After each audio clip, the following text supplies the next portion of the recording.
is this your book? Yes, it is. Oh, it's your book. What's it about?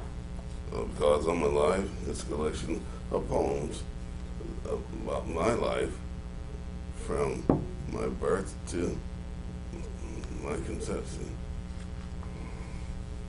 My conception to today. Okay. Could you read us one of the poems from in there? Sure can. I'll read you one of my favorites.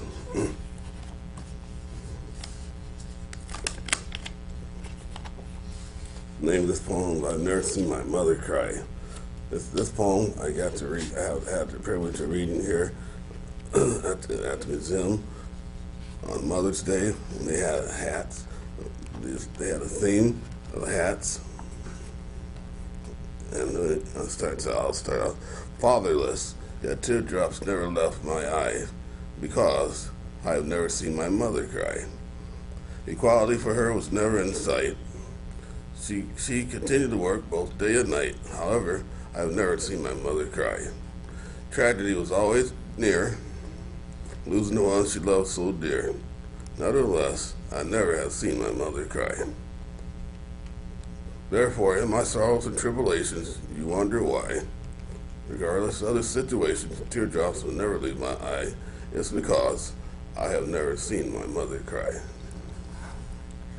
So what was the event that made you write that?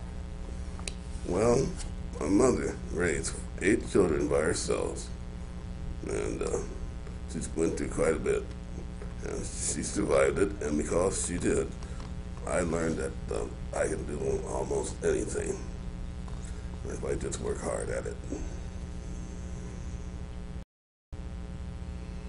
Yes. How did you get your book published? Well, I searched and searched around for publishers that would match my my form of writing, and I had to go through several before I finally found a good match. But I did, and I was satisfied. And I'm working on a second book, and I'll use the same publisher again. What is the publisher? What is the name of the publisher of this book? Behar Publishing, out of Waterloo, Iowa. Yes. What made you write poems instead of a story? Well, my poems are short stories of my life. They are short stories. Now, my third book will be a collection of poems. We'll make it a long story book.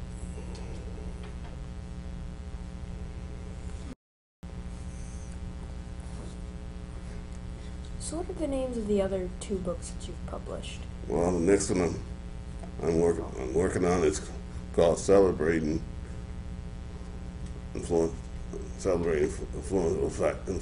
Factors in My Life. So anything that's influenced my life, negative or positive, I'm writing about that in my next book. Yes. How many books are you planning to make about full poems? Well, I guess whatever touches my heart. I didn't know I was gonna start on the second one. It just starts coming out of me. It was just in my heart, and I had to put it down on paper. So whatever touches me to write, I will. And also, how did you start? Did you just start writing about your life, Yes. then figure out you can make it into a book? Yes. Have you had any problems writing your books? Had any problems writing? There's been times where I just can't think of anything. And so it takes me a few days to come up with something. I try to learn something every day in life, so that gives me idea to write. So you had a writer's block for a while? Yes, I've had that for several times. Yeah, yes. I'd like to be a writer someday. Do you have any advice for me?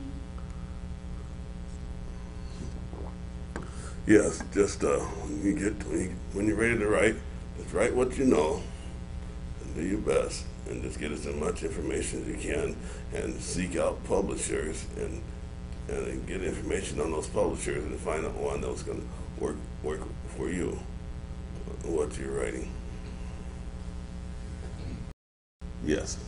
What does your mom think about you being an author? Oh, she loves it. She supported me.